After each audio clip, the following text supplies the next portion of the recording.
top running back landing spots for rookies and free agents. I am dropping this video before the quarterback video because the quarterback landing spots are more dependent on head coaching hires. I was hoping that we would get a flurry of hires happening here over this week. I'm worried that we might be a little bit delayed in some of these hires because of Buffalo firing Sean McDermott and obviously Buffalo being one of the premier landing spots here. But for right now, we are focusing on running backs to kick off this top landing spot series. And before I dive in, just so you know, this list is weighted by whether or not I think that certain teams like Jacksonville and Dallas will retain their free agent incumbent running backs. So while Dallas might theoretically be the best location, it might not actually be the top ranked location because maybe I do genuinely believe they will re-sign Javonte Williams. So let's go ahead and dive right in. Our number one landing spot is Kansas City. Pause and hear me out before you write a comment. And you know what? You can, if you want to write a comment, you can write a comment. That's okay. It was cool. But hear me out first, right? Just for a second. I know that you may be traumatized by Kansas City running backs for a wide variety of reasons. Obviously, Clyde Edwards-Helaire, right? And most recently, the 2025 Kansas City running back room was a complete nightmare that traumatized many fantasy managers. I know. I was one of them. But really, they are the best landing spot. They are the most stable offensive situation. Now, there's good and bad here. Let's talk about the good first. Let's talk about the positive. Despite their nasty use of a committee last season, we do know that conceptually, they are not tied to forcing a committee. If they feel like they have a true three-down back, they will operate as such. They have offensive flexibility, right? If a running back comes in and they like that running back, there's no loyalty to what they have. They will immediately send that running back up to a starting position or a significant role, right? So you're not tied to a depth chart there. And ironically, they are going back to Eric Bieniemy as offensive coordinator, and his specialty is running backs. That's his specialty. And we did see Isaiah Pacheco come into his own during his rookie season with Bieniemy. So again, that ties credit to the fact that if we have someone land in Kansas City that they love, they will ascend that person and bring them into prominence. Matt Nagy was the one that did the hard pivot away from Isaiah Pacheco, right? So, and then also I know what you're thinking. You're thinking Clyde Edwards-Helaire. But history has proven that that was not Eric Bieniemy's fault. That was CEH. Now the bad. The bad here. Patrick Mahomes just straight up is not a run-friendly quarterback, right? He's not a running back-friendly quarterback. Touchdowns aggressively go through him. And it's not like, he's Josh Allen out there at the goal line. No, it's just that Patrick Mahomes likes to throw in the red zone at the goal line, and he's good at it, so why change that? And that limits our true touchdown upside for Kansas City running backs, that ability to get those multi-touchdown games. Unless you have receiving upside, that can kind of maybe even things out a little bit. It is what it is. But he also has zero problem checking down, so that's good. And he is coming off an ACL injury, which is not good for him. But perhaps we could see him lean on the running backs a little bit more in general. And when it comes to Kansas City, back to the bad. No one will ever accuse them of being a balanced offense. They're not. But this year they might have to be. And it is one of the few offenses that could easily turn over to a new running back completely in 2026. So this is our top option. Our number two landing spot is Minnesota. This one might surprise you because their top two backs are in contract. They don't have to add a running back, but Aaron Jones is at the point, and I love him, so I mean this with no disrespect. I'm a Packers fan. I love Aaron Jones, even in his move on to Minnesota. But we do have to acknowledge that he is at a point where his age is just too much of a concern to expect him to operate in any capacity as a three-down back for an entire year. 2025 was rough for the Vikings. They tried to do a committee with Jones and Jordan Mason. It just wasn't effective. They tried leaning heavily on Jones occasionally, but it didn't yield significantly effective results. And the man had just 2 touchdowns on the ground this season, 3 total. He had career lows outside of his rookie season across the board. And when I say across the board, I mean all the way across the board. Attempts, yards per carry, touchdowns, receptions, receiving yards, receiving touchdowns, yards per target. Yeah. You could blame some of it on J.J. McCarthy because why not? But 2024 showed very clear signs of age regression. And this really is just a running back aging out of a lead back role. It happens to the best of them. Now, Jordan Mason had his moments, but I do not think he is truly a 3-down starter. The best route for Minnesota to go is to just go ahead and get an actual true lead back that can make life easier on JJ McCarthy. Kevin O'Connell wants to have a balanced attack, and he does want more of a prototypical back. They brought in Jordan Mason for that reason because Aaron Jones, while amazing, he is not prototypical in the fact that you can throw 300 attempts at him and call it a day. You just can't do that. Not built for that. So I think Minnesota is a sneaky, strong landing spot for running backs because someone can become the true 3-down back this year and for the future as well. It can be achieved via free agency because there are a plethora of backs on the market, although franchise tag is always a concern. But the draft is also a strong direction as well. Our number 3 landing spot is Houston. I don't want this to be a landing spot. I like Woody Marks. I think that he deserves to be a lead back. They absolutely started to treat him as the clear lead back starting week 10, but the Texans were bottom of the league in rushing touchdowns, and you can argue that obviously a lot of that has to do with CJ Stroud not actually being able to contribute on that end. And the Texans continued to trot out a bad offensive line.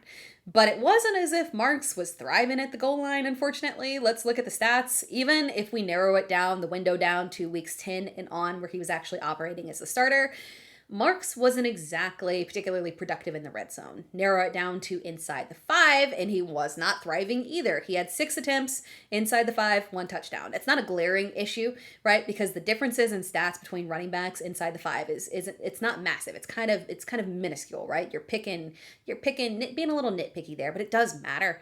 Javonte Williams only had 7 attempts over that time period in the inside the 5, and he got 3 touchdowns over that period. So again, it's not massive differences, but it's just enough that a team might not have true loyalty to you. But Woody Marks' production, unfortunately, might not be enough, even though I think it was fine. Like I think it was fine, but it might not be enough for them to not invest in another running back because we literally saw them do it with Dameon Pierce. At their best, Houston is an excellent spot for running backs, assuming that they make the offensive line adequate. They are more than willing to use you as a 3-down back. They do provide goal line opportunities. Now, again, this is at their best, right? They will use you as a 3-down back. They provide goal line opportunities, and the quarterback does not steal work from you on the ground. That is why we saw Joe Mixon in their ideal situation thrive. And yeah, just FYI, Joe Mixon is still under contract, and FYI, we still have no evidence that he can get on a football field and, actually run. So when we're looking at Houston, they don't have a big glaring need because you do have existing running backs that can carry the workload, right? But if I had to guess based on their tendencies, they are absolutely open to a new running back. Our number 4 landing spot is Dallas. Very simple here. They score points. Their offense is stable. They provide ample goal line opportunities. They love a 3-down back. And despite being extremely pass heavy, they're still at league average in terms of run attempts. And that is with a bad offense. So this would be the ideal location, right? This would be the top landing spot if it wasn't for the fact that Dallas has vocally expressed the fact that they want to re-sign Javonte Williams. And logically, Javonte Williams would want to stay with them because he finally saw success. So why test the market versus staying in a place where they did show loyalty to you? So I do think they're going to re-sign for what it's worth. If they did not re-sign Javonte, obviously this would be the top landing spot, right? Probably more free agency. We just saw them fade the heck out of a running back in the NFL draft. Now, that was because they really did feel confident in Javonte, but at the same time, ultimately, I don't think that they want to invest heavy draft capital into a running back ever again. Our number 5 landing spot is Jacksonville. Same deal as Dallas, right? If they did actually bring in a running back to be their 3-down back, this would be top of the list, right? very top. But I do not think that they will be moving on from Travis Etienne. Etienne had a fantastic season. Everyone thought that Tank Bigsby trade was more about Bashal Tutin. No, I think it was more about the fact that they trust Travis Etienne, who had an incredible year, despite the fact that they had a very unfriendly run schedule for his position.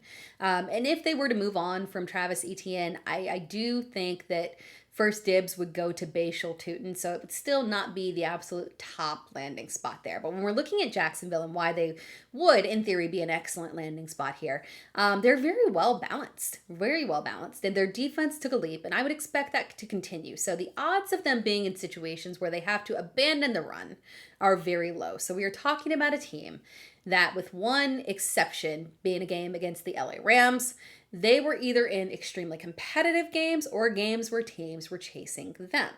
So we saw a significant leap in the usage of running backs in the pass game as well. I know that stat will not pop on the sheets, but it wasn't a ton of volume, but it was extremely meaningful and effective volume.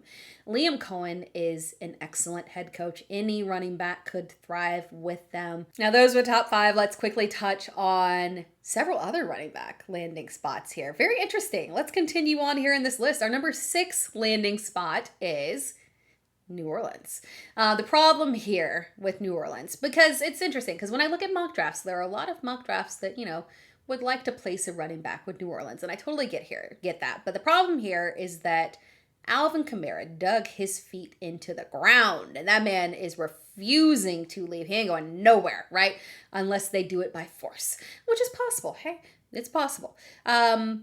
But I don't know if it's going to happen here. So I just don't love this as a landing spot for whatever day 2 running back they do end up drafting. And I do think they will end up taking a running back in the draft. I'm not sure that they will attempt to be a free agency, although there were a lot of appealing options. But obviously, buying is not one of their first options here, right, for New Orleans. So draft is the way that it would come here. If they show willingness to move on to another running back, I can get on board. I have no problem, but they have to show it before I actually buy it. Because I think if they keep Alvin Kamara, because he is not willing to leave whatsoever, we could end up with a ugly, nasty committee on a team that is still developing overall. Our number 7 landing spot is Washington. A lot of people might have this as a potentially higher landing spot. I do not, because there is not a shred of evidence, not a shred, that this team will ever operate outside of anything other than a committee. Point blank. That is it. Now, caveat here, and why they would be an appealing location, is because both Chris Rodriguez and Jeremy McNichols are free agents. So logically, they should move on, because McNichols is not the best receiving back on the market that they could have at value. And Rodriguez has a redundant skill set to Ja'Cory Krosky-Merritt. So Ja'Cory Krosky-Merritt would be the one that they would likely retain for that role, and he's been successful. Now, the problem here, and why theoretically it would have to continue to be a committee, outside of just the philosophy of Washington as a whole, is that Ja'Cory Krosky-Merritt cannot be a 3-down back, because unfortunately he is a liability as a 3rd-down back. They've made it abundantly clear they do not trust him in that aspect, and once that is something that you were tagged with, it is pretty hard to get out of, unfortunately. So logically, this landing spot would be specifically for a receiving back to be a complement to JCM, but again, a committee. Our number 8 landing spot is the Jets. The Jets are in an unfortunate, the Jets are always in an unfortunate position, but they're in an unfortunate position because they're not going to get the quarterback of their dreams. I assume that Dante Moore would have been an ideal pick for them at their draft pick, but unfortunately him returning to school creates a wee bit of an issue. I did a quarterback prospects video where I walked through this, that unfortunately Dante Moore returning puts the quarterback prospect class in a really weird position. So teams like the Jets in Arizona that had higher picks and could potentially have, gotten that quarterback, now don't have that option, and now are in a weird spot where they either maybe have to trade back to get a quarterback because you don't want to overspend on draft capital, or maybe they trade up from a 2nd-round pick. But we'll have to see what the Jets best do here, because ultimately their offensive stability is reliant on quarterback. They could bypass the draft and just try to make it work with a veteran on the market too. That is always a possibility. But again, the offensive stability is why this is a lower landing spot. And it does sound like, unfortunately for us, that they are not going to part ways with Breece Hall. If Breece struggled to make it work in this offense, no one will succeed. Their ranking is 100% dependent on a quarterback. Our number 9 landing spot is Seattle. The situation was very clear cut for me, honestly. When it was theoretically Zach Charbonnet as the RB1 and Kenneth Walker hitting the market. But things unfortunately got murky with Zach Charbonnet and the ACL tear. Oh my God. Surgery from an ACL this late in January does not bode well for him starting the season healthy or really having a solid, strong season. As you know, we've seen multiple running backs first year off, especially if it's from a late injury. It's really tough for you to be your same self in that same year, right? So Seattle might be forced to franchise tag Kenneth Walker, which is my nightmare. I want nothing more for him to be freed. Free Kenneth Walker. That is my campaign. But before the injury, it was pretty clear. If Walker exited, they would have to add another running back because they are one of the run heaviest teams in the league. They run more than they pass. They like it. It worked, and there is zero reason to change. There was none whatsoever. This was a highly effective year for them. So theoretically, they will keep on this same path. Kenneth Walker had 221 attempts during the regular season. Zach Charbonnet had 184 attempts. I'm not going to add that math up ad hoc there, but I can tell you that is way too much for a running back to handle all as one. Even if they just got somebody who was a little change of pace back, it's still a lot, man. They are very run heavy. So if one running back is gone because he's injured, they might have to add another running back still, right? Because again, this workload ensures 2 RB2s exist from a fantasy perspective, which is not great. But as long as we know, as long as we know heading into it, hey, this is the reality. They're a committee. They run a ton. So it makes the running backs, both of the running backs that they have, 2 viable RB2s. That's fine. We just have to go in it realistically. But here's the problem. If Zach Charbonnet's injury only keeps him out a portion of the season, they likely don't add a major running back, just something to kind of tide them over until he's healthy. Or they add a running back to tide him over for the injury for the season as a whole, and then also prepare for Kenneth Walker's exit. They would also be preparing for Zach Charbonnet's contract as well. So they're in a really weird spot here where they're a great volume landing spot location, but they're a known committee. That's probably not going to change. And their running backs, trustworthiness on a consistent basis, very frustrating. They're likely adding a back here because of the Charbonnet injury. But again, probably not the ideal situation in terms of volume and upside. Our number 10 landing spot is Carolina. Rico Dowdle is a free agent. Jonathan Brooks is perennially injured. Chuba Hubbard is in a contract, but clearly not a ton of loyalty there. They jack that starting role away from him real quick. I would not be shocked if they added another back in free agency if they let Rico Dowdle walk, especially because obviously, Dowdle does feel like he's entitled to more playtime, more loyalty, more money, and he's already got a nasty taste in his mouth from Dallas. So realistically, we could see him exit in this backfield, be back to exclusively Chuba Hubbard, who we now know does not have a stranglehold on the job. Trevor Etienne didn't really show anything special, so technically speaking, this is another potential solid landing spot for a running back. Technically, I could realistically see a scenario where we have a new starting running back for them in 2026.